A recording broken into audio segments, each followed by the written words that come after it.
Dark glasses. Agnes grew fond of dark glasses while she was still at the lycée. It wasn't really because they protected her eyes against the sun, but because wearing them made her feel pretty and mysterious. Dark glasses became her hobby. Just as some men have a closet full of ties, just as some women buy dozens of rings, Agnes had a collection of dark glasses.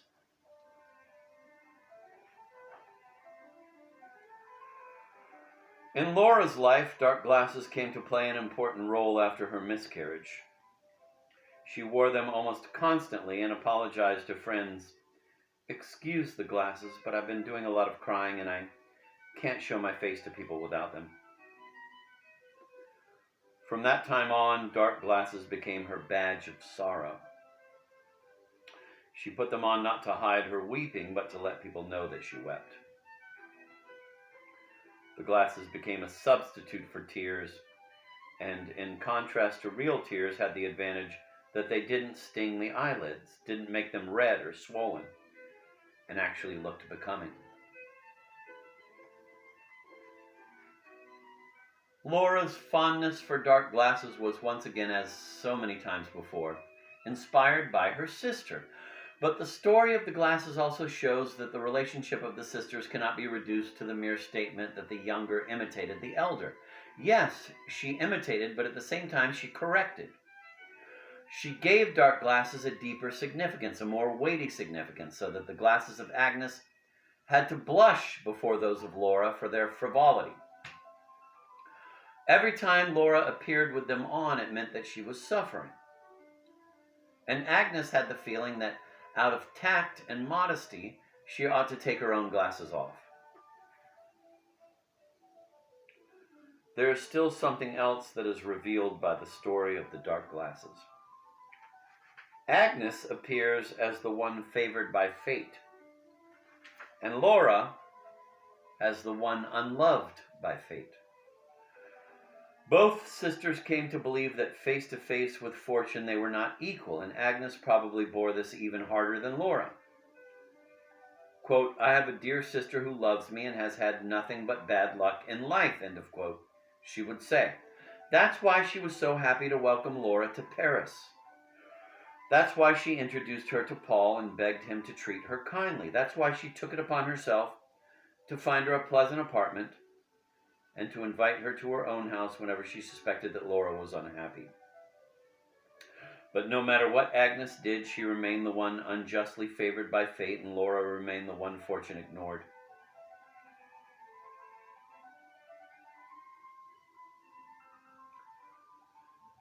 Laura had a great talent for music. She was an excellent pianist, yet at the conservatoire she took it into her head to study singing.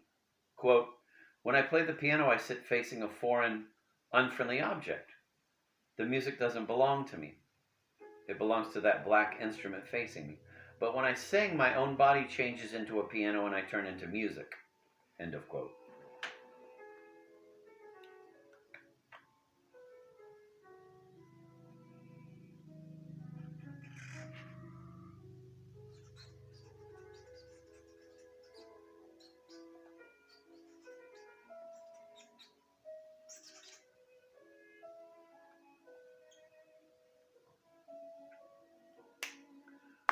That was so good, let's repeat it.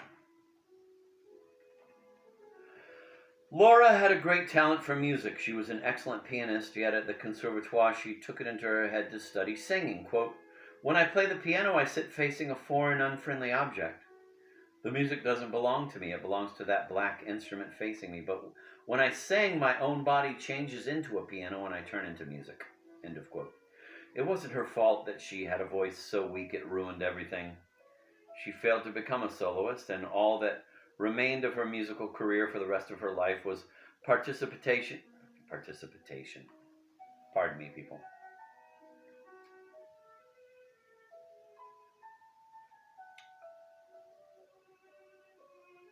She failed to become a soloist, and all that remained of her musical career for the rest of her life was participation in an amateur choir that she attended twice a week for rehearsals and joined a few times a year for concerts. After 6 years, her marriage ended in ruin, too, in spite of all the goodwill she had poured into it. It is true that her very wealthy husband had to leave her a beautiful apartment and to pay her a large amount of alimony so that she was able to set up a stylish fur shop, which she ran with a talent for business that surprised everyone. However, this pedestrian, all too materialistic success was not capable of rectifying the wrong that had been done to her on a higher spiritual and emotional plane. Laura, the divorcee, went through many men. She had the reputation of being a passionate lover and pretended that these loves were a cross she carried through life. Quote, "I have known many men," end of quote, she would often say, in such a melancholy and pathetic way that it sounded like a complaint against fate.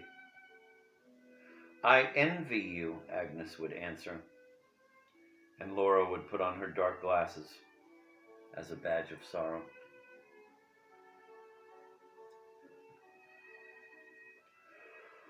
The admiration Laura felt in her distant childhood whenever she watched Agnes saying goodbye to a boy at the garden gate had never left her, and when she finally came to realize that her sister was not going to have a dazzling scholarly career, she could not hide her disappointment.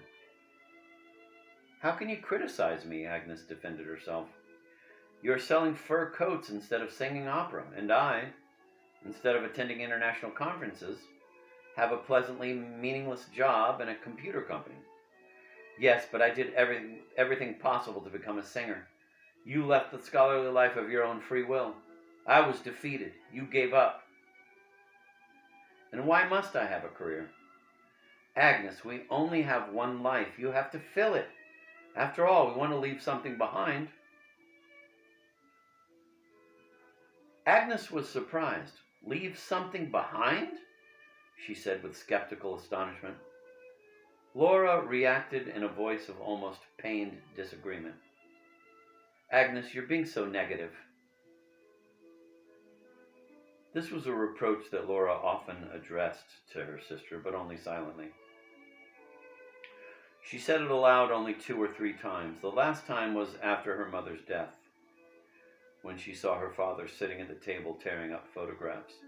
What her father was doing seemed totally unacceptable to her. He was destroying a piece of life, a piece of shared life, his and her mother's. He was tearing up pictures, tearing up memories that were not only his, but belonged to the whole family, especially the daughters. He was doing something he had no right to do. She started shouting at him, and Agnes came to her father's defense. When they were alone, the two sisters quarreled for the first time in their life, passionately and cruelly. "You're being negative! You're being negative!" Laura shouted at Agnes. Then she put on her dark glasses and left, sobbing and infuriated.